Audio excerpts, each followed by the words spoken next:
तर आम्हाला तो विषय पूर्णपणे संपला आणि असं लक्षात आलं की तिच्याच घरातलं कोणीतरी आहे की तिच्यावर तो अत्याचार होतो आहे. अरे बाप.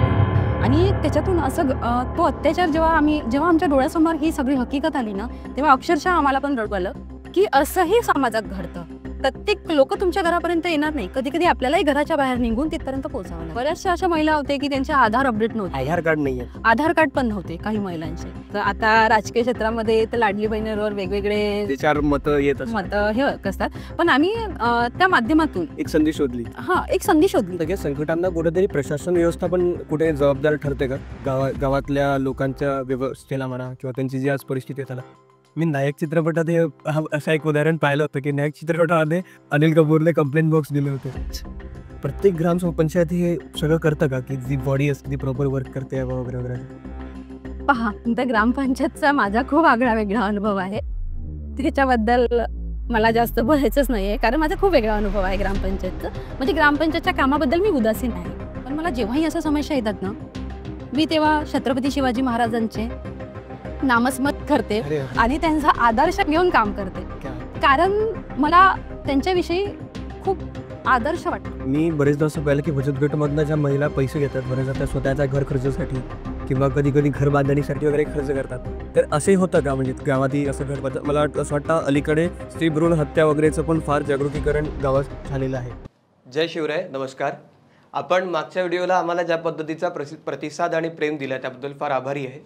आजच्या व्हिडिओमध्ये जी व्यक्ती आज आपल्यासोबत आहे त्या व्यक्तीचा एक चांगला सखोल अभ्यास हा ग्रामीण जीवनातील लोकांसोबत झालेला आहे. ग्रामीण जीवनामध्ये जगत असताना लोक कशा पद्धतीच्या संघर्षाला जातात, कशा पद्धतीने महिलांचं जीवन हे ग्रामीण स्तरावर चालत असतं, या सगळ्याचा सखोल अभ्यास करणारी व्यक्ती आज आपल्यासोबत आहे. त्यांनी बचत गटासारख्या संस्थांसोबत सुद्धा 7 वर्ष काम केलेलं आहे. यासोबतच प्रकृती नावाच्या संस्थेसोबत त्यांनी काम करून महिलांवर होणाऱ्या अत्याचारांवरती सुद्धा काम केल्याचा अनुभव असलेल्या आज आपल्यासोबत रंजनाताई गावंडे जुळल्या गेल्या आहेत. रंजनाताई गावंडे या ग्रामपंचायतीच्या समितीच्या सदस्य आहेत.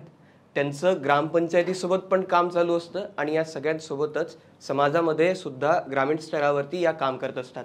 तर चला तर आजच्या व्हिडिओमध्ये जाणून घेऊया महिलांसोबत नेमकं गावात कशा पद्धतीचे कामं चालू असतात आणि महिलांबद्दल उपक्रम करत असताना एका ग्रामपंचायतीच्या सदस्यांना कशा पद्धतीने काम करावं लागतं. जय शिवराय, नमस्कार भारत. जवळपास गेल्या अनेको काळापासून आपण एक सुंदर पद्धतीने जग जगत असतो आणि या जग जगत असताना अनेक गोष्टी घडत असतात. कुठल्याही पद्धतीने जर आपण बघितलं की संपूर्ण काळामध्ये समाज कशा पद्धतीने वाढलाय, तर आपण अनेकदा कथानकांमधनं सांगताना असो किंवा अनेकदा समाजाबद्दल बोलत असताना असो, सुरुवात करताना गावापासून करत असतो. अनेकदा जेव्हा महाराष्ट्रामध्ये शेतकरी असा शब्द घेतला की सगळ्यात आधी गावाचं एक सुंदर चित्र आमच्यासमोर पहिले येतं आणि त्याच्या मागोमाग मग गावाच्या वेगवेगळ्या कल्पना लक्षात येत असतात. गाव म्हटलं की अजून एक गोष्ट येते. गाव म्हटलं की राजनैतिकदृष्ट्या आम्ही जर बघायला गेलं तर येतात स्थानिक स्वराज्य संस्था आणि या स्थानिक स्वराज्य संस्थांमध्येच आपल्या आजच्या अतिथी कार्यरत आहेत. आज आपण त्यांचं स्वागत करूयात.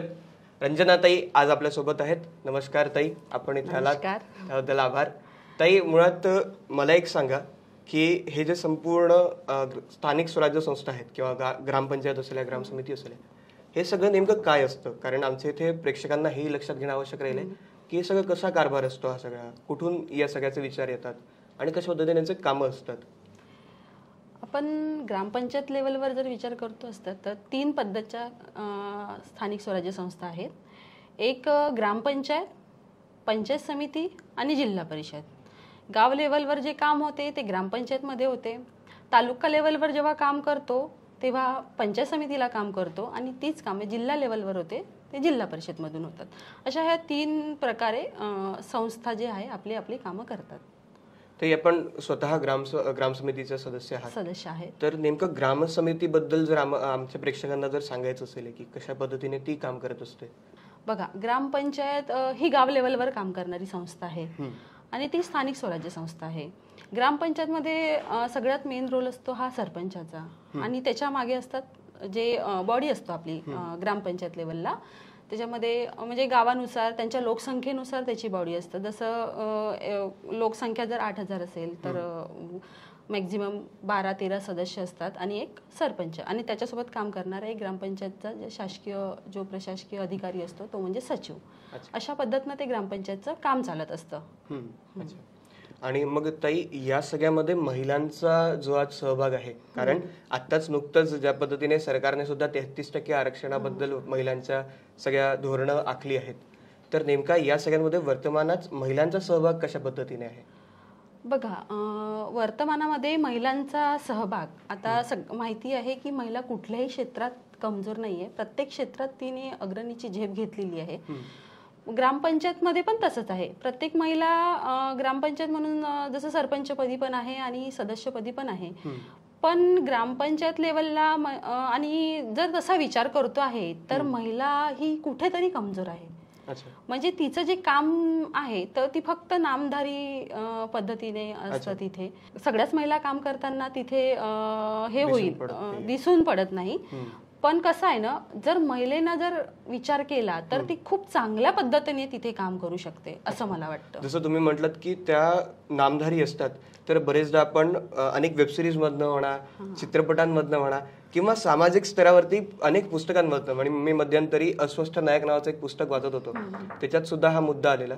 आणि या मुद्द्याबद्दल बोलत असताना ते म्हणाले की बऱ्याच ठिकाणी गावातल्या पुरुषाद्वारे त्याच्या स्त्रीला सरपंचाच्या पदावरती उभं केलं जातं आणि मग ती ज्या वेळेला महिला निवडून येते तेव्हा तो जो पुरुष असतो तोच राज्यकारभार सांभाळायला लागतो. तर अशा पद्धतीने पितृसत्ताक जी विचारधारा आहे तिच्याच पद्धतीने आजही ते चालतं बा, असं काही आहे का? हो, हे तुमचं अगदी बरोबर आहे. ग्रामपंचायतमध्ये महिला सरपंच जेव्हा निवडून येते तर काय होतं ना, ती काम करत असताना तिच्या पतीचा जास्त वावर असतो ग्रामपंचायतीमध्ये. आणि जेव्हा ती सरपंच म्हणून जेव्हा निवडून आली तर तिच्या पतीने नेमकी तिला साथ द्यावी. आपल्या आजूबाजूचे जे आपले ग्रामस्थ सदस्य आहेत त्यांनी सुद्धा साथ द्यावी आणि आपल्या फॅमिलीमधील मेंबर आहे त्यांनी सुद्धा साथ दिली तरी चालेल. पण कसं आहे ना, तिला म्हणजे स्वतःचं काम करू द्यावं.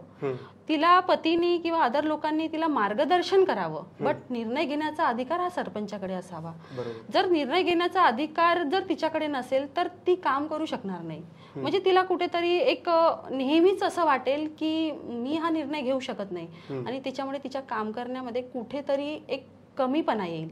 त्याच्यामुळे काय होईल, तिचा स्वतःचा आत्मविश्वास कमी होईल आणि त्याच्यामुळे गावात जे ग्रामस्थ असतात ज्यांचे नेमके आपल्याला प्रॉब्लेम सॉल्व्ह करायचे असतात ते कामं त्यांच्यापर्यंत पोहोचणार नाही. कुठेतरी त्यांचं नुकसान होईल असं मला वाटतं.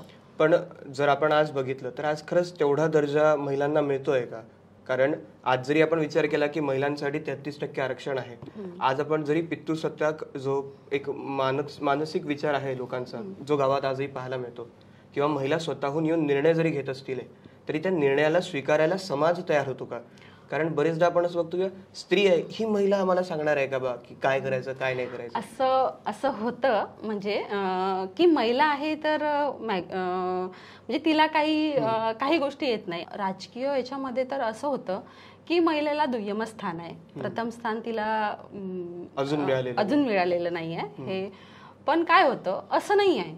जरी तिला दुय्यम स्थान असेल पण ती महिला आहे. ज्याप्रमाणे ती आपलं घर सांभाळू शकते त्याप्रमाणे एक ग्रामपंचायतही ती चांगल्या पद्धतीनं सांभाळू शकते. हा विश्वास तिला पुरुष वर्गाने करून द्यायला पाहिजे की नाही, म्हणजे तसं तिला प्राधान्य द्यायला पाहिजे. तिला तसं आत्मविश्वास निर्माण करून द्यायला पाहिजे की तू जसं घर सांभाळते तसं तू ग्रामपंचायत सुद्धा सांभाळू शकते. ह्या पद्धतीने जोपर्यंत आपण तिला आत्मविश्वास देणार नाही तोपर्यंत ती पण पुढे जाणार नाही ना. तिला पण कुठेतरी कमी पडल्यासारखं वाटते. तर याच्यामध्ये पुरुषांची जी भागीदारी आहे, म्हणजे ग्रामपंचायतमध्ये जी पुरुषांची भागीदारी आहे, एक महिला सरपंच निवडून आल्यानंतर पुरुषांनी कसं म्हणजे तिला निर्णय जर घेऊ दिले आणि त्यांची जर थोडी भागीदारी कमी केली, साथ द्यायला पाहिजे, मार्गदर्शन पण करायला पाहिजे प्रत्येक वेळी, असं नाही, कारण की मार्गदर्शन असणं खूप महत्वाचं आहे. पण तिचे निर्णय तिला जर घेऊ दिले तर मला खात्री आहे की एक महिला सरपंच जरी असेल तरी एक खूप छान प्रकारे ग्रामपंचायत चालवू शकेल आणि प्रत्येक लोकांना होणाऱ्या समस्या पण दूर करू शकेल.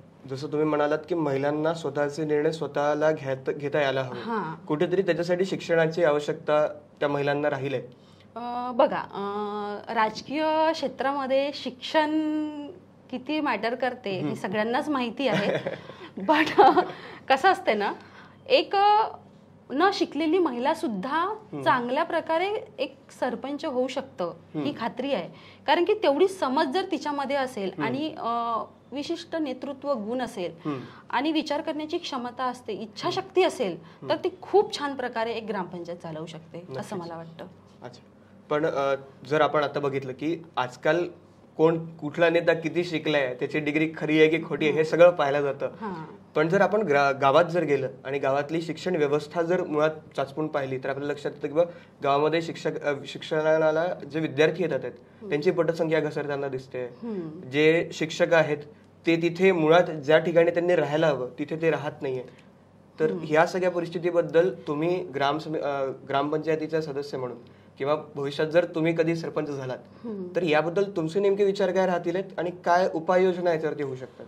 बघा, आजकाल कसं झालेलं आहे ना, जिल्हा परिषदच्या शाळा मॅक्झिमम विचार सीबीएसई शाळा आणि मोठ्या शाळांचा जर विचार करतो, मोठ्या शाळेमध्ये जेव्हा मुलं म्हणजे मॅक्झिमम ज्यांची ऐपत आहे अशी मुलं सीबीएसईच्या स्कूलमध्ये जातात आणि ते शिकतातही तिथे, आपल्याला असं म्हणता नाही. पण जे नेम असतं, जो गरीब वर्ग आहे ग्रामीण भागातील, त्यांची आर्थिक परिस्थिती ही ढासळलेली आहे आणि ते नाही मोठ्या शाळेमध्ये आपल्या मुलांना घालू शकत. अशा वेळी आपल्याला काय करावं लागेल की त्याच्यामध्ये शिक्षण संस्था पण जबाबदार आहेत की शिक्षकांची कमी, म्हणजे जसं गावामध्ये 1 ते 4 पर्यंत क्लास असतात जिल्हा परिषदच्या शाळेला, तर तिथे काय होतं, शिक्षकांची खूप कमी असतं. म्हणजे एक शिक्षक असतो, पटसंख्या कमी असल्या म्हणजे त्यांना एकच शिक्षक दिला जाते. तर मग 1 ते 4 पर्यंतचे जे क्लासेस आहे ना, हे एकाच क्लासमध्ये शिकवल्या जातील, तर कुठे काय ते मुलं शिकतील? म्हणजे पहिलीचा वेगळा अभ्यासक्रम असतो, सेकंडचा वेगळा असतो, थर्डचा आणि फोर्थचा पण वेगळं असतं. हे पण योग्य नाही ना. म्हणून त्यासाठी आपल्याला पॅरेंट्सला पण समजून सांगावं लागेल की जेव्हा आपण आपल्या मुलांना घालतो, शाळेमध्ये टाकतो, तर तेव्हा ती शाळा कशा पद्धतीची आहे, तिथे टीचर आहेत का, ह्या सगळ्या गोष्टीचा विचार करावा लागेल. आणि मी जर समजा ह्या भविष्यात कधी असं सरपंच बनण्याचा वेळ आली किंवा असं मला जर संधी मिळाली तर मी सगळ्यात आधी शिक्षणावरच भर देईल. कारण की कसं असतं ना, मोठ्या लोकांची मुलं कुठेही शिकतात, पण जे गरीब, आपण ग्रामीण क्षेत्रासाठी जर काम करतो आहे तर ग्रामीण भागामध्ये काय होतं ना की मुलं हे जास्तीत जास्त जिल्हा परिषद शाळेत शिकतात. असं म्हणायचं नाही मला की जिल्हा परिषदेच्या शाळेत मुलं शिकत नाही. जिल्हा परिषदेच्या शाळेतूनच खूप MBBS मोठ्या मोठ्या पदावर गेलेले आहे असं म्हणता येत नाही. पण कुठेतरी शिक्षणाचा जो दर्जा आहे तो ढासळलेला दिसतो आहे. त्याच्या मागे फक्त टीचरच जबाबदार नाही आहे, कोणाला गृहीत धरून चालत नाही, पण तिथे असणारी काही सिच्युएशन आहे, काही परिस्थिती अशा आहे की त्याच्यामुळे तो शिक्षणाचा दर्जा घसरलेला दिसतोय आपल्याला. म्हणजे ताई तुमचं छान एक ग्राउंड लेवलचा अभ्यास दिसतोय. मला या सगळ्या तुमच्या प्रश्नांमधनं असं कुतूहल आहे आणि बहुतेक प्रेक्षकांनाही असेल की तुम्ही या क्षेत्रामध्ये कशा काय आलात. कारण सर्वसामान्यतः महिला ज्या असतात त्या स्वतःचं घर, स्वतःची शाळा, अभ्यास, जीवन आणि व्यक्तिगत जीवनामध्ये त्या व्यस्तता त्यांचा जेवढा असतो, त्यामुळे इतक्या सगळ्या सामाजिक गोष्टींकडे लक्ष देणं त्यांना अवघड जात असतं.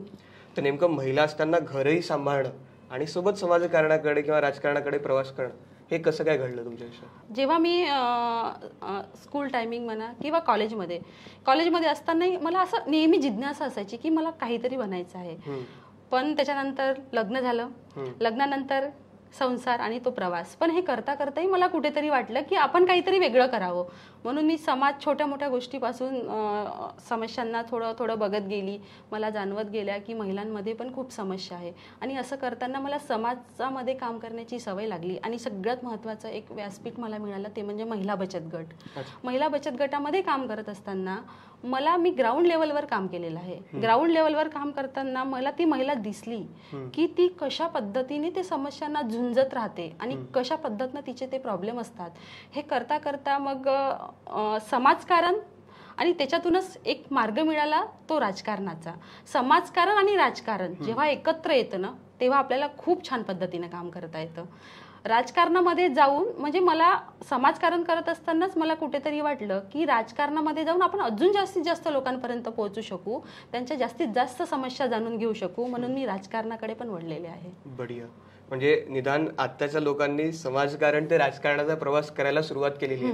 नाहीतर आम्ही ऐकत असतो नेहमी की सत्ताकारण ते राजकारण किंवा राजकारण ते सत्ताकारण असा प्रवास होतो. राजकारण येण्यासाठी माझा पहिला उद्देश म्हणजे हा होता की मला समाजापर्यंत पोहोचायचं आहे आणि मला समाजातील असणाऱ्या समस्या, विशेष म्हणजे महिलांना काय समस्या असतात, त्या काय कशा पद्धतीने हे करतात ते मला जाणून घ्यायचं आहे. आम्हाला पण आवडेल आहे की ग्रामीण स्तरावर, कारण आम्ही शहरी स्तरावरती ज्या महिलांना म्हणा किंवा मुलींना ज्या समस्या येतात त्या उघडपणे वृत्तपत्रांद्वारे किंवा सोशल मीडियाद्वारे किंवा इतर माध्यमांद्वारे सगळ्यांपर्यंत पोहोचत असतात. पण नेमक्या ग्रामीण स्तरावरती महिला कुठल्या संकटांना झुंज देत असतात, नेमक्या त्यांच्या काय समस्या असतात? ग्रामीण स्तरावर बघा, शहरी भाग आणि ग्रामीण भाग याच्यात खूप मोठा फरक आहे. ग्रामीणमध्ये काम करणारी स्त्री आणि शहरामध्ये काम करणारी स्त्री हे तुम्हाला जाणवेलच. तिच्या राहणीमानावरून, तिच्या खानपान म्हणजे सगळ्या गोष्टी जाणवतात. पण ग्रामीण महिलेला शहरी महिलांपेक्षा जास्त समस्यांना तोंड द्यावं लागतं. ग्रामीण भागामध्ये काय असतं, जास्तीत जास्त शेतीवर डिपेंड असतात महिला आणि मजुरी हा त्यांचा व्यवसाय असतो. आता शेतात जाणारी महिला ही कशी असते हे आपण जाणून घेऊ शकतो. आणि शेतीचं कसं झालेलं आहे ना आजकाल सगळ्यांनाच माहिती आहे की मोजकं असतं, त्यांना म्हणजे मजुरी मिळत नाही आणि बदललेलं वातावरण त्याच्यामुळे पण त्यांचं लॉस होत आहे आणि आर्थिक परिस्थिती एवढी त्यांची ढासळलेली असते की त्या म्हणजे प्रत्येक गोष्टीला म्हणजे त्यांना जे पाहिजे आहे ते त्या हे करू शकत नाही. म्हणजे प्रत्येक गोष्टी पर्यंत पोहोचण्यासाठी तिला खूप संघर्ष करावा लागतो. त्याच्यामुळे काय होतं की तिला जे पाहिजे आहे, तिला जे करायचं आहे हे सुद्धा ती करू शकत नाही. मग त्याच्यामुळे असे प्रश्न निर्माण होतात की तिला वाटतं की ग्रामीण भागातील महिला असं म्हणता येणार नाही की तिला प्रत्येक गोष्टीत नॉलेज नसतं, ती पण खूप शिकलेली असते, पण समाजाचा एक भारी पगडा तिच्यावर असतो. बरोबर आहे. समाजाचा एवढा भारी पगडा ग्रामीण भागामध्ये असतो की ती महिला त्याच्यातून बाहेरच पडत नाही. समाजामध्ये खूप जास्त गुंफळलेली जाते आणि चूल आणि मूल एवढं कार्यक्षेत्र तिच्यासाठी असतं, लिमिटेड करून ठेवलेलं असतं. म्हणून ती बाकीच्या अदर जगामध्ये वावरण्याचा प्रयत्नच करत नाही, म्हणून ती कुठेतरी मागे पडलेली दिसत आहे. अच्छा, तुम्ही जसं या सगळ्या समस्यांना सांगत होतात, तर महिलांसंबंधात या सगळ्या समस्येसोबत स्त्री अत्याचार आणि स्त्री शोषण हा एक भाग मला असं वाटतं अलीकडे स्त्री भ्रूण हत्या वगैरेचं पण फार जागरूकीकरण गावात झालेलं आहे. तर हे सगळं का होतं आणि काही असे जर तुमच्याकडे प्रसंग तुम्ही पाहिले असतील किंवा तुमच्या अनुभवात आले असतील? ग्राउंड लेवलवर जेव्हा काम करतो तेव्हा महिलांवर होणारे अत्याचार, अन्याय हे खूप घरेलू हिंसा पण त्याच्यामध्ये आलेली आहे, तो पण एक प्रकारचा अत्याचारच आहे. पण महिला कशी ना म्हणजे तिला वाटते की समजा एखाद्या महिलेवर अत्याचार होत आहे म्हणजे तिचा नवराच तिला हे करत आहे, मारझोड करत आहे कुठल्या तरी कारणावरून किंवा आदर होत आहे, तर महिला ती सहन करत जाते. ती सहन याच्यासाठी करते की हा माझा नवरा आहे आणि मला त्याला सहन करायचं आहे, पण तिला हे कळत नाही की तो जो आहे तो माझ्यावर होणारा अन्यायच आहे. ती त्याच्यापर्यंत म्हणजे ती ग्रामीण महिला तिथपर्यंत पोहोचतच नाही, म्हणजे ती अन्याय सहनच करत राहते. आणि अत्याचार, आता लैंगिक छळाचे प्रकार जसं खूप ठिकाणी म्हणजे असेही होताना दिसत, पण काय होते त्याच्यामध्ये की ती कुठेतरी भीते. म्हणजे तिला आपल्या इज्जतची असं वाटते की मी जर कोणाला सांगेल तर माझ्यासोबत वेगळं होईल आणि हा समाज मलाच वाईट ठरवेल, बहिष्कृत करेल किंवा मलाच वाईट ठरवेल, म्हणून ती तिथपर्यंत जात नाही आणि सतत अन्याय सहन करत राहते. हे ग्रामीण एरियामध्ये घडणारे जास्तीत जास्त प्रकार आहे. आणि याच्यावर वाचा फोडण्यासाठी आमच्यासारख्या लोकांनी जर प्रयत्न केले तर त्याचा आमच्यावर पण आक्षेप होतो. आम्ही करून बघितलेला आहे हे प्रयत्न, एक घटना घडलेली आहे अशी. पण काय होतं ना त्याच्यामध्ये की असं करत असताना आम्ही म्हणतो नेहमी की आम्हाला जर आम्ही एक महिलांसाठी काम करणारे आहोत तर आम्हाला अन्याय जरी सहन करायला लागला तरी आम्ही लढू. कारण कसं आहे ना, आता सावित्रीबाई फुले, जसं सावित्रीबाई फुलेंनी कितीतरी अन्याय अत्याचार सहन केले तेव्हा महिला शिकली आणि महिला शिकल्यानंतर आम्ही इथे बसलेलो आहोत. जर ती नसती तर मी पण इथे नसती. म्हणून सावित्रीचा आदर्शही माझ्या मनामध्ये खूप जास्त असते. कारण मला कधीही असं वाटलं ना जेव्हाही की म्हणजे स्वतः जरी त्रास झाला आणि मला वाटलं तेव्हा मी सावित्रीला आठवते की नाही, ती सावित्रीनं तर एवढे दगड धोंडे सगळे झेलून ह्या महिलांसाठी काम केलेलं आहे, तर मी पण एक स्त्री आहे आणि माझ्यामुळे जर एका महिलेचं चांगलं होत असेल तर मलाही सावित्रीसारखं समोर जाऊन तिच्यावर काम करण्याची गरज आहे. कारण ह्या समाजामध्ये काय झालेलं आहे ना प्रत्येक स्त्री ही समोर येऊन सांगत नाही, ती अन्याय सहन करत राहते. मग जेव्हा आपल्याला माहित होते आपण तिच्यापर्यंत पोहोचतो ना, तेव्हा आपल्याला सुद्धा ती सांगत नाही. तिला विश्वासात घेऊन तिचे प्रश्न जे आहेत तिला समजावून घेऊन तिला असा विश्वास निर्माण करावा लागतो तिच्यामध्ये की तू सांगितलेले प्रश्न मी माझ्यापर्यंत ठेवणार आहे, अदर लोकांपर्यंत नाही जाणार. तेव्हा कुठे ती आपल्यावर विश्वास करते. प्रसंग आहे का? हा, एखादा सांगा ना आम्हाला. म्हणजे एक प्रसंग असा घडलेला आहे की एक मुलगी आहे, म्हणजे मी नाव ओपन करणार नाही किंवा तिच्याबद्दल गाव वगैरे सगळं काही नाही, पण प्रसंग सांगते फक्त ऐका. एक असा प्रसंग आहे, गावाशेजारीच असलेला आहे. एक मुलगी होती, ती कंटिन्यू 2 वेळा प्रेग्नेंट झाली. 2 वेळा प्रेग्नेंट झाल्यानंतर त्याच्यावर सगळ्यांनी म्हणजे ती मुलगी अविवाहित होती. अविवाहित असल्यामुळे ती थोडी म्हणजे तिच्यासोबत जेव्हा हे प्रसंग होत गेले तेव्हा ती मेंटली डिस्टर्ब आहे असं करून तिला म्हणजे लोक त्याच दृष्टिकोनातून तिला बघत होते की ती मेंटली डिस्टर्ब आहे. पण ऍक्च्युअली तिच्यासोबत काय होत होतं हे कोणालाच माहित नव्हतं. आम्ही तिला त्याच्यातून बाहेर काढण्यासाठी आशा वर्कर सोबत संपर्क केला, तिथल्या ग्रामस्थांसोबत संपर्क केला, तिथल्या सरपंचांसोबत संपर्क केला.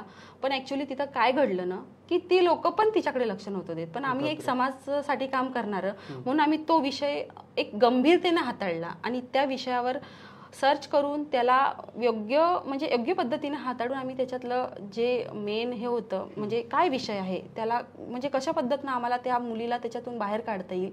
तर आम्हाला तो विषय पूर्णपणे संपला आणि असं लक्षात आलं की तिच्याच घरातलं कोणीतरी आहे की तिच्यावर तो अत्याचार होतो आहे. अरे बापरे. आणि त्याच्यातून असं तो अत्याचार जेव्हा आमच्या डोळ्यासमोर ही सगळी हकीकत आली ना तेव्हा अक्षरशः आम्हाला पण रडू आलं की असंही समाजात घडतं. आणि आम्ही त्या मुलीला त्याच्यातून बाहेर काढलं आणि आता ती सुखरूप आहे. नाही म्हणजे हे ऐकल्यानंतर कुठल्याही स्त्रीला भीती वाटेल की नेमकं घरातलाही व्यक्ती असं काहीतरी करू शकतो आणि होतं. आणि ग्रामीण भागातील महिला ही अन्य अत्याचार सहन करत राहते. शहरामध्ये तसं होत नाही. शहरामधील महिला थोडी सज्ज आहे, म्हणजे कुठेतरी तिला म्हणजे याच्यामध्ये एक हे पण कारण आहे की महिलेला आतापर्यंत स्वतःचे मूलभूत हक्क आणि अधिकारच कळलेले नाहीये, त्याच्यामुळे पण ती मागे आहे. आणि ग्रामीण क्षेत्रामध्ये हे जास्तीत जास्त घडत आहे. शहरीकरणामध्ये कसं आहे ना, महिलांना थोडेसे आपल्या हक्काविषयी थोडी जाणीव असते, पण या महिलांना तेवढी जाणीव नाही आहे. म्हणून त्याच्यासाठी मला तर असं वाटते की महिलांपर्यंत पोहोचण्यासाठी आता मोठमोठे जसे खूप शासनाच्या योजना पण आलेल्या आहे, जनजागृती शिबिर पण आपण आयोजित करतो. पण ग्रामीण क्षेत्रासाठी विशेष जर असे कार्यक्रम आयोजित केले आणि त्याच्यावर जर आपण नेहमी प्रयत्न करत राहाल तर नक्कीच त्यांना त्याचा तुमच्याकडे सगळे उपक्रम होतात का की ज्याच्यामुळे महिलांना या सगळ्या आपले अधिकार हक्क याबद्दल माहिती मिळेल? जेव्हा अवेअरनेस प्रोग्राम घेतो तेव्हा त्याच्यामध्ये जास्तीत जास्त महिलांना आम्ही बोलवून त्यांना सांगतो की तुमचे अधिकार काय, तुमचे हक्क काय, त्याच्याबद्दल तुम्ही जाणून घ्या. पण काय असते ना, महिला ही तेवढी हे नाही आहे, म्हणजे तिला कसं ना तिला पण इच्छा नाही आहे काही गोष्टीची, त्याच्यामुळे पण ती मागे पडत आहे. पण काही महिला आहे की त्यांना आवडेल तसे त्या करतात आणि जाणून घेतात. तर आता थोडा कुठेतरी असं वाटत आहे की त्याचा फायदा नक्कीच होईल. तुम्ही बोलत असताना मध्यात बचत गटाचा एक विषय घेतलेला, तर नेमकं बचत गट काय असतं आणि ते कशा पद्धतीने काम करत असतं? आमच्या प्रेक्षकांपैकी बऱ्याच लोकांनी कधी त्याचा अनुभव घेतला नसेल, पण त्यांना पण जाणीव होईल की काय कशा पद्धतीने हे कामं चालतात बचत गट. बचत गट म्हटलं की ह्या गाव लेवलवर चालणारी एक संस्था आहे. ती महाराष्ट्र राज्य ग्रामीण जीवनोन्नती अभियान या अभियानामार्फत पंचायत राज संस्था आणि महाराष्ट्र राज्य ग्रामीण जीवनोन्नती अभियान यांच्या विद्यमानाने ती एक उमेद संस्था आहे, ही बचत गटावर काम करते आहे. बचत गटामुळे महिला बरीचशी समोर आलेली आहे.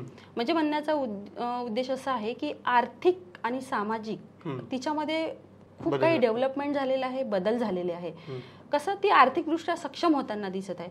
जी महिला, मी स्वतः जेव्हा बचत गटामध्ये काम करते, मी 7 ते 8 वर्षापासून महिला बचत गटामध्ये काम करते आहे. तर जेव्हा मी काम करायला सुरुवात केली ना, तेव्हा बचत गट म्हणजे काय महिलांना माहीतच नव्हतं. ती फक्त पैसे जमा करणे आणि व्याजाने देणे, म्हणजे हाच त्यांचा हे होता. मला जेवढं माहितीये की त्याच्यामध्ये एक महिलांचा समूह असतो आणि त्यांच्याकडे एक धन असतं आणि त्या धनाचं ज्याला जितकी आवश्यकता ते घेत असतात आणि त्याने कुठला तरी कारभार सुरू करायचा आणि त्याच्या मार्फत महिन्याला वेगवेगळ्या दिवशी ते पैसे जमा करायचे, असं काहीतरी तो व्यवहार असतो. तो व्यवहार असा असतो. बचत गट आहे. आता समूह म्हणजे बचत गट म्हणजे SHG सेल्फ हेल्प ग्रुप. तर तो एक समूह एक समूह असा असतो की म्हणजे एक कुटुंबासारखं ते लोक बचत गटाला पाडतात. जसं एकमेकांमध्ये चांगलं कम्युनिकेशन असते त्यांचं, आणि बचत गटाच्या माध्यमातून म्हणजे त्यांची देवाणघेवाण चालतं. म्हणजे जर एखाद्या महिलेला गरज आहे तर मग ती आपल्या बचत गटातून गरजा भागवतात. आणि ग्रामीण भागासाठी विशेषतः याच्यासाठी त्याचं नावच ते आहे, ग्रामीण जीवनोन्नती अभियान. म्हणजे ग्रामीण भागातील महिलांचे जीवन उंचवण्यासाठी हा महिला बचत गट. तर त्याच्यामुळे काय होतं, आता शासनाने काय केलेलं आहे, बचत गटांना भरपूरसे असं खूप नवीन नवीन योजना आलेल्या आहे. त्या माध्यमातून म्हणजे जास्तीत जास्त महिला ही सक्षम व्हावी. पहा, महिला आर्थिकदृष्ट्या जोपर्यंत सक्षम होणार नाही तेव्हा ती सक्षम झाली असं आपल्याला म्हणता येणार नाही. कारण की काम करण्यासाठी, काहीतरी वेगळं करण्यासाठी जोपर्यंत ती आर्थिकदृष्ट्या सक्षम होत नाही ना, तोपर्यंत तिला असं वाटत नाही की मी सक्षम झालेली आहे. तर त्याच्यासाठी महिला बचत गट आहे. आणि महिला बचत गटाच्या माध्यमातून त्याच्यात स्वयंरोजगाराच्या संधी, जसं एखादा उद्योग जर महिलेला करायचा आहे तर ती उद्योग पण करू शकते. त्याच्यामध्ये भरपूरशा अशा योजना आहे, भरपूर योजना आहे की त्या योजना महिला बचत गटांना शासनाकडून दिल्या जातात आणि त्याच्यातून महिलांचा खरंच आर्थिक सहाय्यता पण होते आणि ती एक सक्षम बनतात. वास्तविकतेत तसं काही चित्रण दिसतंय का की बचत गटामुळे खूप मोठ्या प्रमाणामध्ये सहाय्य होत आहे बघ, की त्याच्यामध्ये पण लूपहोल्स आहेत अजूनही, किंवा ते जसं अपेक्षित आहे तसं काही हे मिळत नाहीये? बघा, बचत गटामध्ये तसं बघितलं तर प्रत्येकच महिला उद्योग करेल असं नाही. बचत गटामध्ये उद्योग करणे ही मेन कॉन्सेप्ट आहे गव्हर्नमेंटची, बट तसं होत नाही आहे. बचत गटामध्ये त्याचा वे जो आहे तो दुसरीकडे वळतो आहे. पण कसं आहे ना की काही महिला अशा आहे की त्याच्यात सक्सेस पण झालेल्या आहेत. आता बोटावर मोजणे इतक्याच महिला सक्सेस होतात, कारण की सगळ्या महिलांना काम करायला किंवा सक्सेस व्हायला थोडा वेळ पण लागतो, पण होतात, असं नाही की होत नाही. आता उद्योजक जर म्हटलं तर उद्योजकासाठी खूप मोठी एक हे असतं. आणि एक साधारण ग्रामीण भागातील महिला जर उद्योजक होते महिला बचत गटाच्या माध्यमातून तर खरंच खूप मोठी गोष्ट आहे ही महिला बचत गटासाठी. आणि असे आहे, झालेल्या पण आहे, म्हणजे मोठे मोठे उद्योजिका पण बनलेले आहे त्याच्यामधून. पण खूप संघर्ष असतो. आणि सामान्य जी महिला एखादी, तिला जर एखादा उद्योग चालू करायचा आहे बचत गटाच्या माध्यमातून, तर तिच्याकडे सगळ्यात महत्वाचा प्रश्न असतो मार्केटिंग. की तिला असं वाटतं बाई मी उद्योग तर चालू करेल, पण ते मार्केटिंग झालं पाहिजे, माझा माल विकला गेला पाहिजे. तर त्याच्यासाठी आता मोठमोठी प्रदर्शनी पण लावली जातात. जसं आत्ताच नुकतंच आपल्या नागपूरमध्ये सिव्हिल लाईनला पार पडलेलं आहे नवसखी म्हणून. अशा प्रकारचे विविध प्रदर्शनी, जसं मुंबईला महालक्ष्मी सरस होतं, असे खूप काही महिलांचा माल विक्री व्हावा म्हणून अशा सरस प्रदर्शनीचा नेहमी आयोजन केलं जातं. पण तरीही महिला तेवढ्या प्रमाणात आपला माल नाही विकू शकत, म्हणून ते कुठंतरी उदासीन आहेत. तर त्याच्यासाठी त्यांना चांगला मार्केटिंग होण्यासाठी, त्यांना चांगला उद्योग आपला ग्रोथ करण्यासाठी काहीतरी अजून चांगल्या उपाययोजना करण्याची गरज आहे. मी बरेचदा असं पाहिलं की बचत गटमधनं ज्या महिला पैसे घेतात, बरेचदा त्या स्वतःच्या घर खर्चासाठी किंवा कधी कधी घर बांधणीसाठी वगैरे खर्च करतात. तर असंही होतं का, म्हणजे गावातही असं घडतं? मॅक्झिमम होतं, असं नाही की होत नाही. पण मला वाटते त्याच्यात वावगं नाहीये. कसं आहे ना, ती ग्रामीण महिला आहे, तिचे खर्च काय छोटे छोटे असतात, पण त्या पैशामधून जर ती स्वतःचं घर बांधत असेल, स्वतःच्या मुलाच्या एज्युकेशनला जर तो पैसा खर्च करत असेल, आणि बचत गटामध्ये खूप कमी व्याजदर असतं, अतिशय कमी व्याजदर असल्यामुळे ती जर ती म्हणजे घर जरी करत आहे तर ती स्वतःसाठी करत आहे ना, ते कुठेतरी वेगळं हे होत आहे तिच्यासाठी. म्हणून जर ती करत आहे त्यासाठी पैसे खर्च, तर मला वाटत नाही ती वेगळं करत आहे. कारण की त्यामधूनही तिला एक सुख मिळतं आणि ती कर्जबाजारी न होता कुठेतरी बचत गटाच्या माध्यमातून पैसे घेऊन आपलं घर बनवत आहे. बरोबर आहे. त्याच्यामुळे ती वेगळं काही करत आहे असं वाटत नाही. तर मला या सगळ्यांमधून एक लक्षात येते की महिला ज्या वेळेला आर्थिकदृष्ट्या सशक्त होते तेव्हा ती समाजात कुठेतरी उभी होऊ शकते. तर नेमकं समाजात उभं झाल्यानंतर महिलांना काय समस्यांना तोंड द्यावं लागतं? कारण तुम्ही जसं आज समाजकारण ते राजकारणाचा प्रवास करत आहात, तर या प्रवासात तुम्हालाही अडीअडचणी येतात. तर नेमकं या अडीअडचणी कशा असतात जेव्हा महिला एक आर्थिकदृष्ट्या मजबूत आहे आणि ती समाजात उतरते, समाज ते राजकारणाचा प्रवास करते, आणि त्यावेळेला समाज तिच्याकडे काय दृष्टीने बघतो आणि तिला कुठल्या संकटांना त्यावेळेला तोंड द्यावं लागतं, कशा पद्धतीने ती मिटिगेट करते या सगळ्या गोष्टींना? बघा, समाजात जेव्हा आपण काम करतो ना तेव्हा अनेक समस्या आणि अडथळे येत असतात. त्या काही समस्या अशा असतात ना की आपल्याला उलगडत पण नाही. पण मी नेहमी माहित आहे का, समस्यांना एक संधी म्हणून बघते. बरोबर आहे.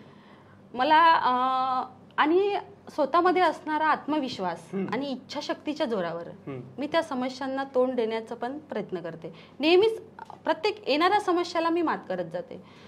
आणि मला म्हणायला आवडेल की आपण महाराष्ट्रामध्ये राहतो. बरोबर आहे. महाराष्ट्रामध्ये राहत असताना श्री छत्रपती शिवाजी महाराजांचे मी त्यांना प्रेरणा घेऊन कधी येणाऱ्या समस्येला तोंड देण्याचा प्रयत्न करते.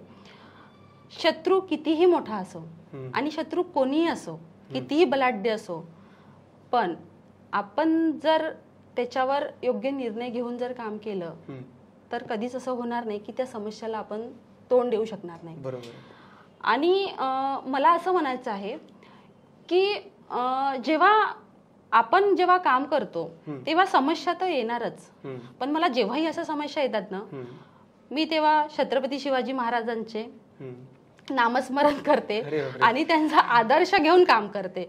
कारण मला त्यांच्याविषयी खूप आदर्श वाटतो आणि ते माझे प्रेरणास्थान आहे.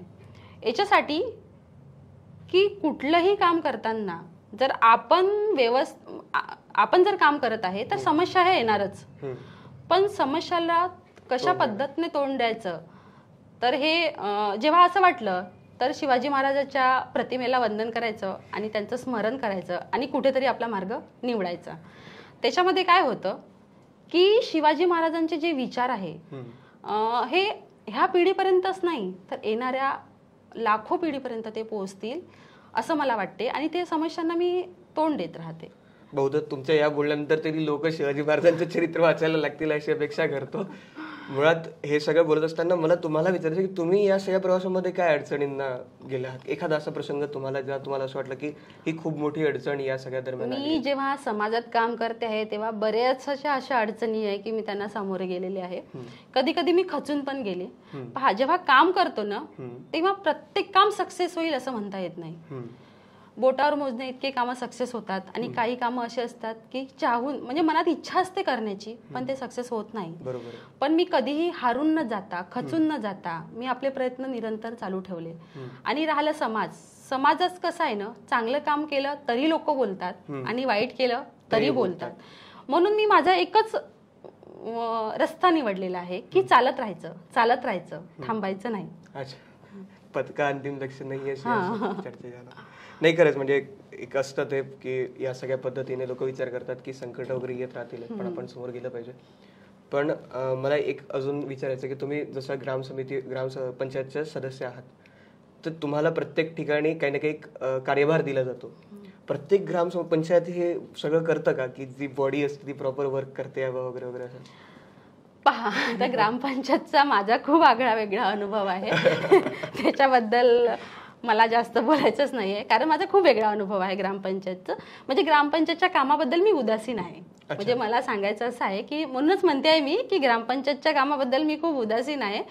म्हणजे मला जे करायचं आहे, मला जे समाजासाठी करायचं आहे, मला ज्या माझ्या लोकांपर्यंत पोहोचायचं आहे, मला त्यांच्या समस्या जाणून घ्यायच्या आहे, पण ते ग्रामपंचायत सदस्य असूनही आम्ही कुठेतरी कमी पडतो आहे. बरोबर. तर मी पोहोचू शकत नाही आहे त्यापर्यंत.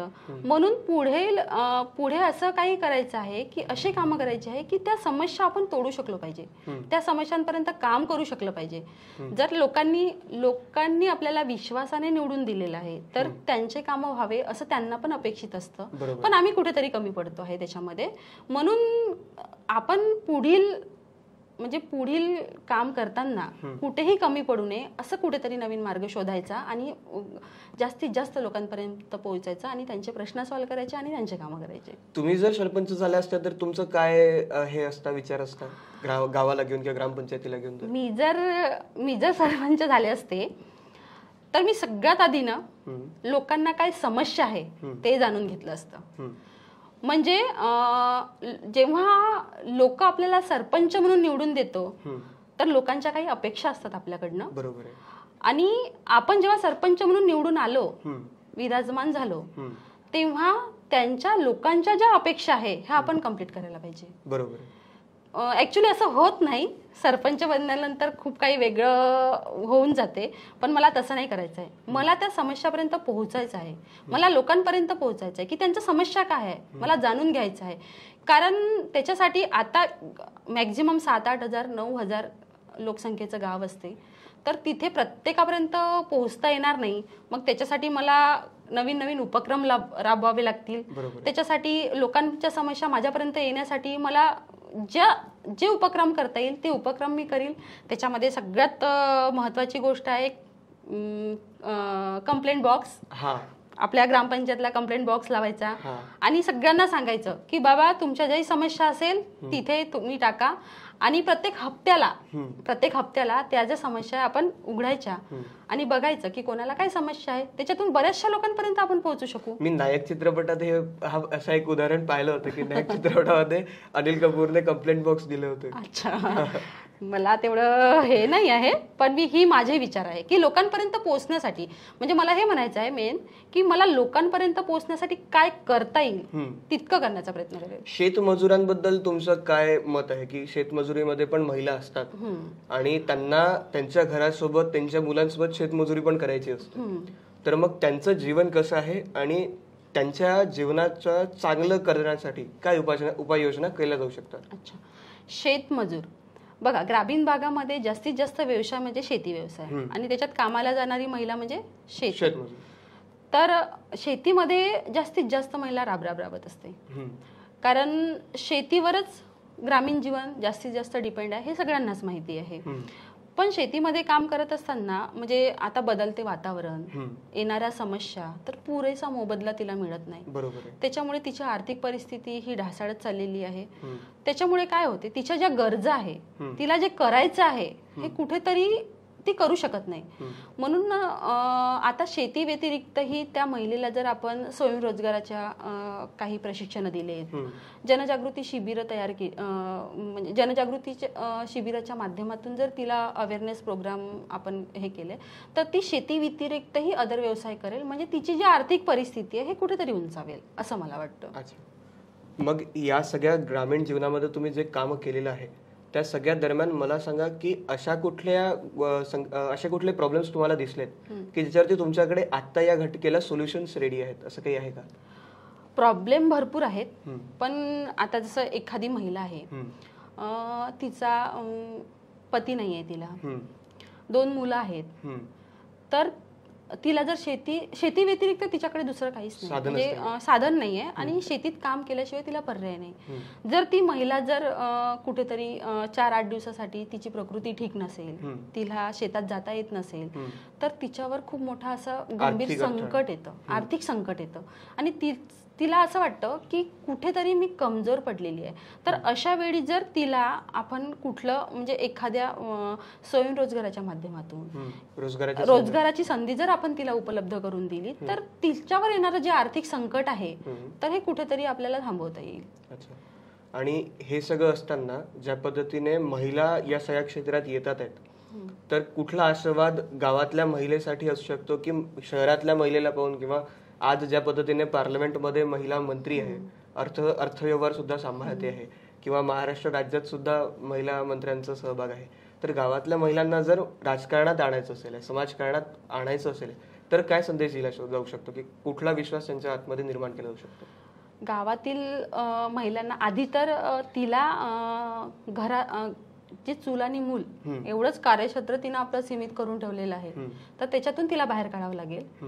तिला बाहेर काढण्यासाठी आपल्याला खूप प्रयत्न करावे लागतील, त्याच्यासाठी तिची समज वाढवावी लागेल, समाजाप्रती काम करण्याची तिची इच्छा वाढवावी लागेल आणि तिला वेळोवेळी असं सांगावं लागेल की बघ, आपण एक महिला आहे, आपण जर एक महिला जर एका कुटुंबासाठी जरी तिनं काम केलं, म्हणजे तिच्यासारख्या, जसं मी एक आहे, मी जर माझ्यासारख्या 2 महिला जरी तयार केल्या तर माझं सार्थक होईल. याच्यासाठी की मी कितीही धडपडले, मी कितीही काही केले, तर माझ्या एकटीकडून थोडी ना काम होणार आहे. पण मी माझ्यासारख्या जर 10 महिला तयार केल्या तर समाजाला काम करण्यासाठी सोपं जाईल आणि ती महिला कुठेतरी बाहेर निघेल आणि समाजाला तिचा खूप मोठा फायदा होईल आणि महिलांमध्ये जी जनजागृती निर्माण होईल, समज निर्माण होईल, याचं खूप मोठं चित्र होईल.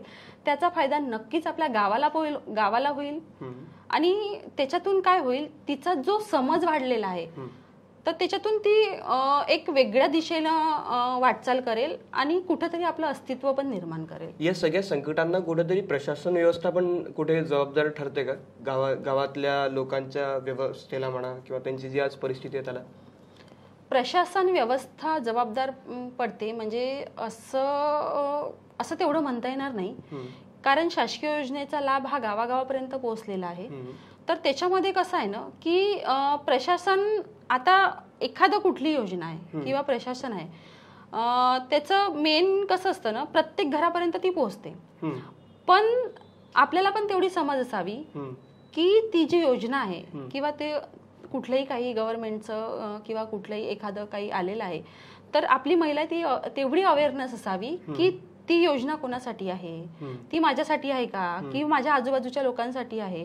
तर जोपर्यंत तिला ती समज निर्माण होणार नाही तोपर्यंत शासन पण त्यांच्या दारापर्यंत पोहोचणार नाही. बरोबर आहे.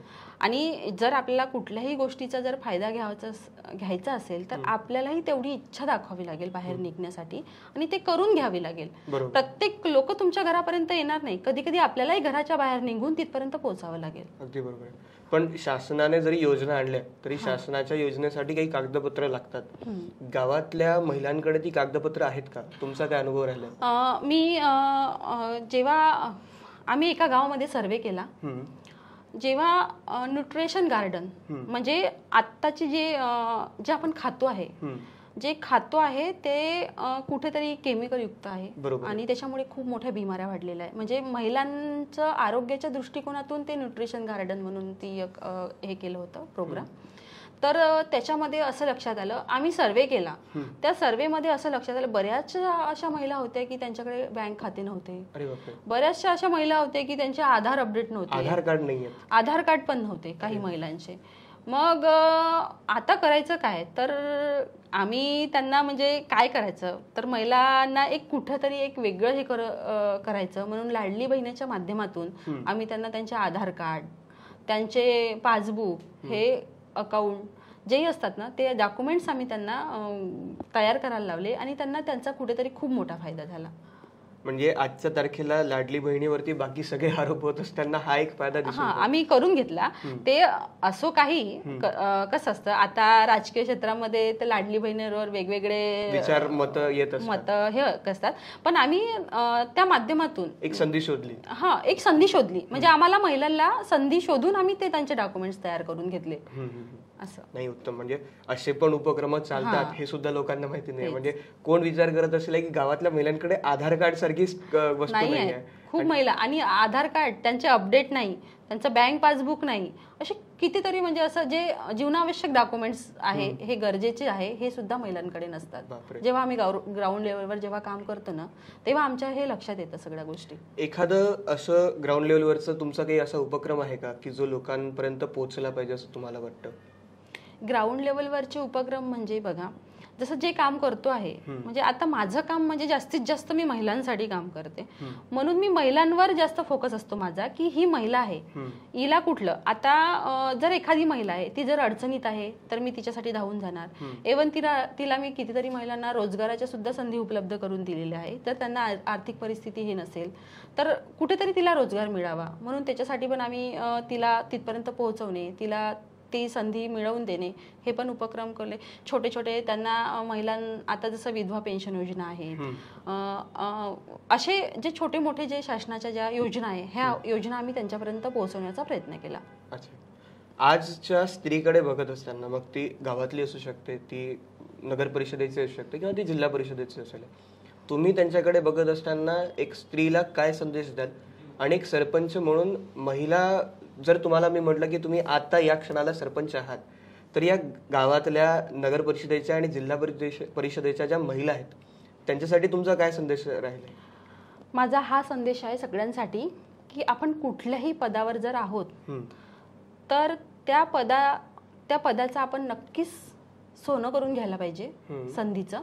याच्यासाठी म्हणते आहे की आपण ज्या पदावर आहे तर हे पद स्वतःसाठी न ठेवता म्हणजे स्वतःच्या उपभोगासाठी ते पद न वापरता आपण त्या पदाचा उपयोग लोक कल्याणासाठी करावा आणि लोकांच्या हितासाठी करावा.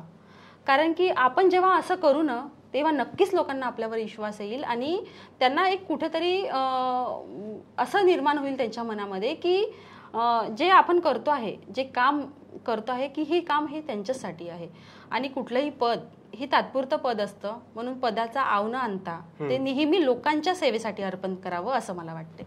मला एक विचारायचं आहे, म्हणजे हा प्रश्न फारच बालिश वाटू शकतो, पण एक स्त्री जी संसार करते आहे तिच्यासाठी राजकारण करणं सहजगत्या शक्य होतं का? म्हणजे तुमचा काय अनुभव राहिलेला आता? बघा, एक स्त्री आहे, राजकारण करणं तेवढं सोपं नाहीये.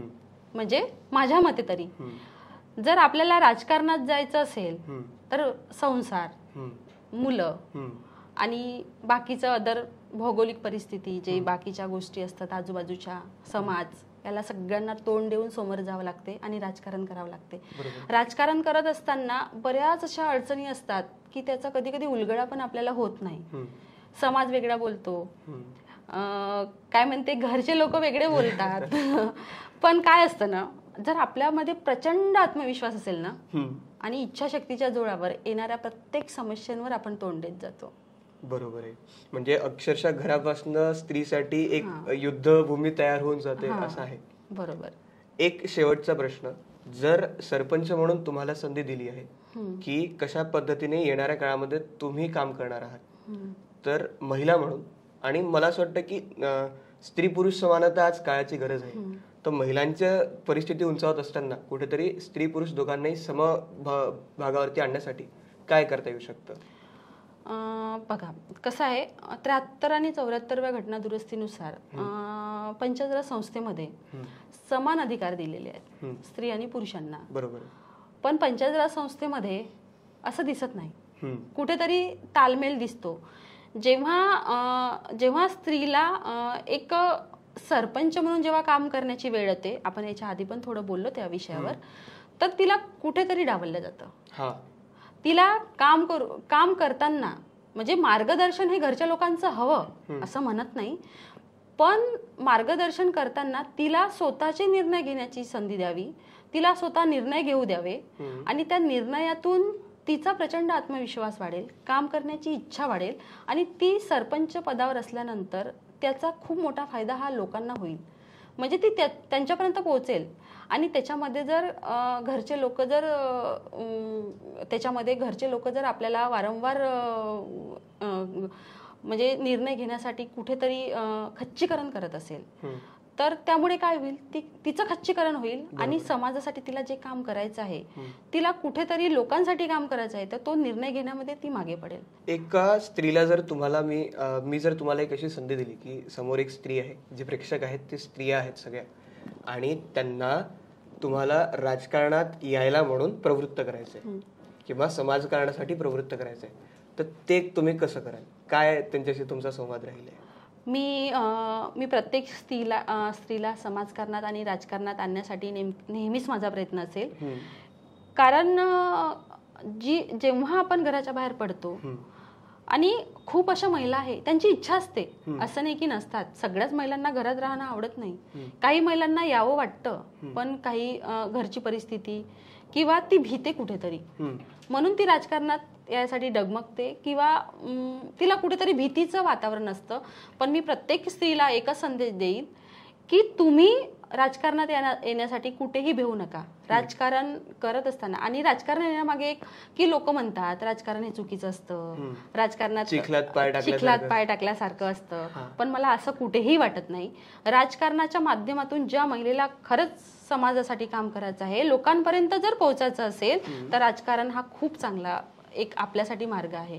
धन्यवाद ताई. म्हणजे तुम्ही इथे येऊन ज्या गोष्टी सांगितल्या आहेत, बहुधा त्यातून मला असं वाटतं नाही 100% पण 20% तरी महिला त्याच्यावरती विचार करतील, बहुधा काही अंमलात पण आणतील आहेत.